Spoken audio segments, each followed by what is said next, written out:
semuanya, selamat datang dalam presentasi kami.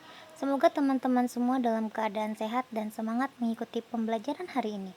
Kami dari kelompok 4 akan mempresentasikan materi mengenai pajak penghasilan pasal 22 atau yang biasa disebut PPh pasal 22 dalam mata kuliah perpajakan dasar.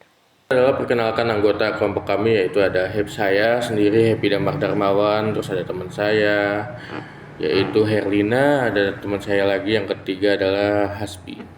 Pada kesempatan kali ini kami akan menjelaskan secara singkat namun jelas mengenai pengertian PPh pasal 22. Pihak-pihak yang berwenang memungut PPh pasal 22, tarif yang berlaku, tujuan yang dikenakan pajak tersebut, contoh studi kasus perhitungannya. Kami berharap setelah penonton video ini, teman-teman dapat memahami konsep dasar PPh pasal 22 dan mengetahui bagaimana penerapannya dalam kehidupan nyata. Baik, langsung saja kita masuk ke pembahasannya. Saya akan menjelaskan mengenai teori dasar PPh pasal 22. PPh pasal 22 adalah pajak penghasilan yang dipungut oleh pihak tertentu atas transaksi perdagangan barang, baik kegiatan impor maupun penjualan barang tertentu di dalam negeri. Pajak ini merupakan salah satu bentuk pemungutan pajak di muka yang nantinya dapat diperhitungkan sebagai kredit pajak bagi wajib pajak pada akhir tahun pajak. Artinya, pajak yang sudah dipungut melalui PPh pasal 22 nantinya bisa menjadi pengurang pajak terutang saat pelaporan SPT tahunan.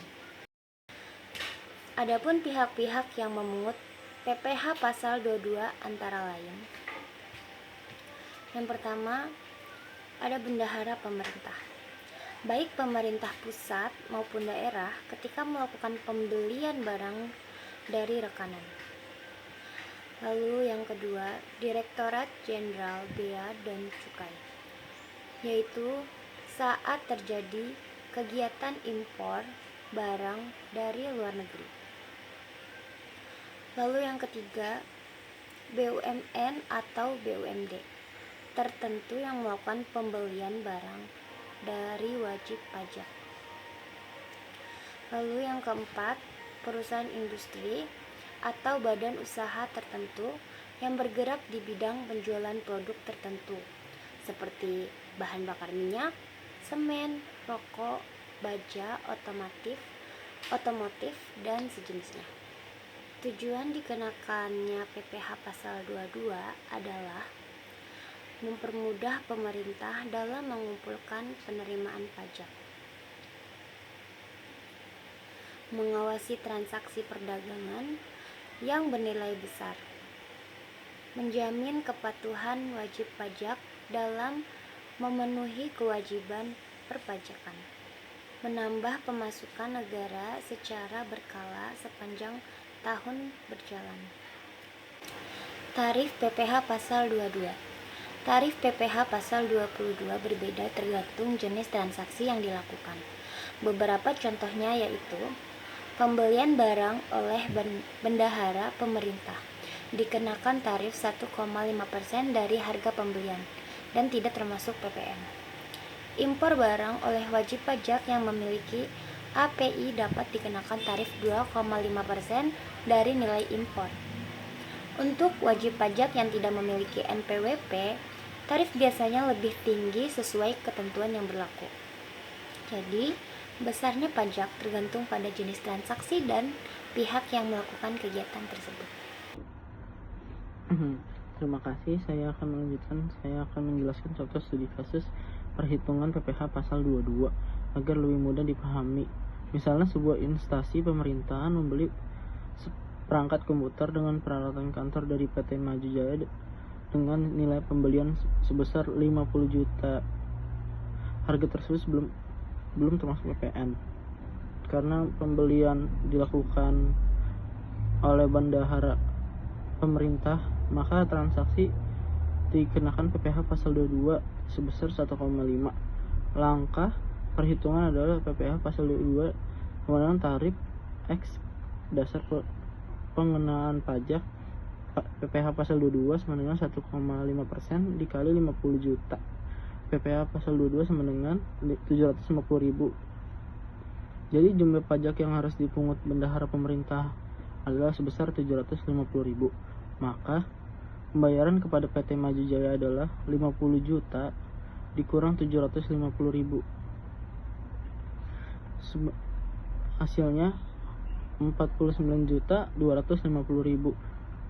Artinya PT Maju Jaya menerima pembayaran bersih sebesar 49.250.000, sedangkan 750.000-nya disetor bendahara pemerintahan kas negara sebagai PPh pasal 22. Kesimpulan dari kasus tersebut, Panjulan tetap menerima pembayaran tetapi sudah dipotong pajak. Bendahara pemerintah bertugas memungut dan menyetor pajak. Pajak yang dipungut dapat menjadi kredit pajak bagi perusahaan penjual. Dengan contoh ini, kita dapat memahami PPh pasal 22. Sekian. Baik, dari penjelasan yang telah kami sampaikan, dapat kesimpulan bahwa PPh pasal 22 merupakan pajak penghasilan yang dipungut oleh pihak tertentu atas kegiatan perdagangan barang baik impor maupun penjualan di dalam negeri. Pajak ini memiliki fungsi penting karena membantu pemerintah dalam memperoleh penerimaan negara secara lebih cepat dan teratur. Selain itu, PPh pasal 22 juga menjadi sarana pengawasan terhadap aktivitas perdagangan yang dilakukan wajib pajak. Dengan memahami materi ini, kita sebagai mahasiswa dapat mengetahui pentingnya perpajakan dalam mendukung pembangunan negara serta memahami kewajiban perpajakan di masa depan. Demikian presentasi dari kelompok 4 mengenai PPh pasal 22. Mohon maaf apabila ada kekurangan dalam penyampaian materi ataupun lemes ya. Terima kasih atas perhatian teman-teman semuanya. Wassalamualaikum warahmatullahi wabarakatuh.